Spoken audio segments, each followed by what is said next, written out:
नमस्कार पांडुतात्या. नमस्कार. हां, तुमचं काय नाव पूर्ण? पांडुरंग आनंद देसाई. बर. मी तुमच्याबद्दल असं ऐकलं की शेतामध्ये गेला असताना गवताची पेंडी कापताना तुम्हाला साप चावला होता. होय होय. कुठला साप होता तो? 3 कोबरा होता. बर. कुठं चावला? बोटाला. किती वाजता? 9 वाजता. बर. बाकी कोण नव्हतं शेतात? तिथं कोण नव्हतं. बर. साप चावल्यावर काय केलं मग तुम्ही? आम्ही बोट कापलं कशानं? खुरप्यानंच. बर. मग रक्त गेलं असेल? रक्त अर्धी वाटी रक्त पडलं बर. त्याच्या समोर. आता बोटाला जखम आहे काय अजून? जखम काय नाही. जखम म्हणजे बरी झाली. हं. बर. मग पुढे काय केलं तुम्ही? मग ते रक्त पाडून तो जायला तयार नाही. बर.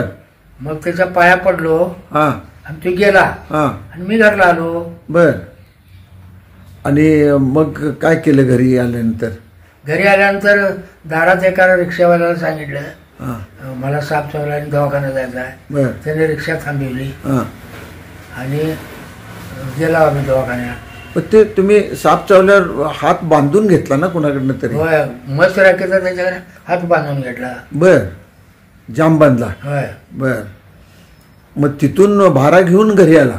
ते लगेचच आलो बर. आणि मग रिक्षाने ह्याला गेला दवाखान्याला. बर. मग घरातल्यानं काय सांगितलं? साप चावलाय मला. बर. तुम्ही घरी दवाखान्यात या. बर. मग दवाखान्यात काय म्हणाले? काय नाही ते म्हणाले घेतले ऍडमिट करून दिले. बर. आणि 2 इंजेक्शन हात सोडला. बर. मी आता बोलतोय असा बोलतो. बर. हात सोडला आणि त्यांनी 2 इंजेक्शन केलेली. तुम्ही मला डावायत. बर. मग कोल्हापूरला नेल्याला डाव नाही बर. काही नाही. मग कोण डॉक्टर म्हणाले घेऊन जावा कोल्हापूरला? चव्हाण डॉक्टर आणि चव्हाण बाई. मग काय म्हणाले? इथं दिलीपला म्हणाले इथं काय ठेवू नका तुम्ही. हं. कुलकर्णी म्हणते तिथं थांबू दे. बर. कुलकर्णी असं म्हणाले तुम्ही ग बसा. हा. चव्हाण डॉक्टरने चव्हाण बाई. बर. त्यांनी सरळ डायरेक्ट कोल्हापूरला नेलं. चव्हाण डॉक्टर तुमच्यावर आले काय? हा. चव्हाण डॉक्टर आले? होय होय. कुणाबरोबर जात नव्हते ते? नाही जात नव्हते. बर. मग तिथनं कोल्हापुरात किती दिवस सरकारी दवाखान्यात? 3 दिवस. मग डॉक्टरनी एवढा वेळ झाला म्हणजे आशा सोडली असेल? होय. ते काय नाही गॅरंटी नाही म्हणते. बर. आणि इकडे गावाकडे काय वातावरण होतं? गावाकडे काय दारात माणसं बसली ते प्रेत येणार म्हणून. बर. आणि मग तुम्ही 3 दिवसानंतर आला? होय. 4थ्या दिवशी आला मग. बर. मग पुन्हा तुम्ही घाबरला काय परत सापाला? नाही नाही बर. घाबरायला मी. हा. तो मी पळून जावावं चावल्यावर वर तर तो पाठीमानाने धोंडशीर धरणार बरोबर. म्हणून मी जागा सोडाय नाही. हा हा हा. मग त्या शेतात परत जात होता? जातोय की. बर. आता मी जातोय. बर. अच्छा. आता वय 84 ना तुमचं? होय, चावलंय. मग आहार काय आहे आता सध्या? हा. सध्या आहार काय? आहार हार हार होय. हा. भात भाकरी दूध बर. मटण. दुधाशिवाय चालत नाही? नाही दूध असं. बर. मटण नसलं तर चालेल बर. खरं दूध पाहिजे. बरोबर. आजची पिढी कष्ट करते काय शेतात? हा. शेतात काम करायला तयार आहेत का कोण पोरं?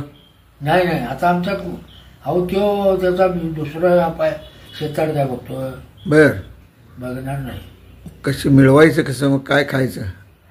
काय मिळवतात काय ते करतात. तुम्हाला काय कमी पडलं नाही म्हणजे झालं. बर. आणि माप आता आमचा तसा पोरगा हे आहे धाडशी आहे कसा. बर. आता आमच्याकडे पैसे नसले तर 100 मागितलं तर 200 काढून देतो. बर. पण आता जनरल ह्याच्यामध्ये शेतामध्ये काम करणारी माणसंच कमी झाली नाही काय का? झाले हं. काम करायची माणसंच कमी झाली. बरोबर. पुढे शेती टिकेल का नाही? काय होईल? शेती पिकते.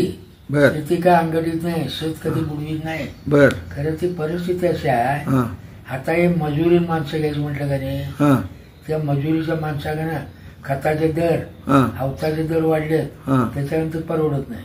परवडत नाही. मग आता हे शक्तीपीठ मार्ग वगैरे निघाला, रस्त्याची गरज आहे का शेताची? आता शेताची गरज. शेताशिवाय काय करणार तुम्ही? होय. पिकलं तर खाणार. बरोबर. प्रत्येक जण तसं म्हणतो. ते काय म्हणतात आपल्यापुरतं एवढं पिकवायचं विकायचं नाही. हां माणसं मजुरी नसणार.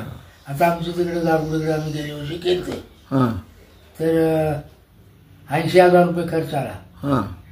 ते पोरगा का म्हणाला तुम्हाला 80,000 एवढा खर्च आला, हां 40,000चा भात तुम्हाला सपत नाही. हां अरे मी म्हटलं कुणी प्रत्येकाने असंच म्हटलं, हां पिकवलं तर खायचं काय. हां बरोबर असली परिस्थिती काय. बरोबर.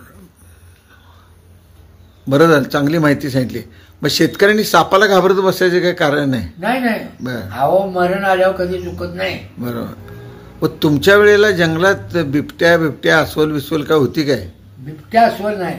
नाही. बर मी आता शेवडावला उशक्याचा रास आले, मला तिथले लोक भ्या घालायचे. बर अस्वल येईल हां काढून टाके, येऊ दे म्हटलं आले हां. आहे त्याला बर पाहिजे, रात्रातभर पाणी पाहिजे. होय नाही. हां बरोबर. चालेल. मग अजूनही शेताकडे फेरी मारताय? नाही, शेतात जायचं जमत नाही, बर आता बंद झालं. बरोबर. 84 वय म्हटल्यानंतर बरोबर बंद झालं म्हणजे कोरगाच आता जाऊ देत नाही. हां कुठेतरी पडल्या नाही कुणी, बरोबर. कुणी सोसायचं. बरोबर. चालेल, चांगली माहिती सांगितली. हां नमस्कार.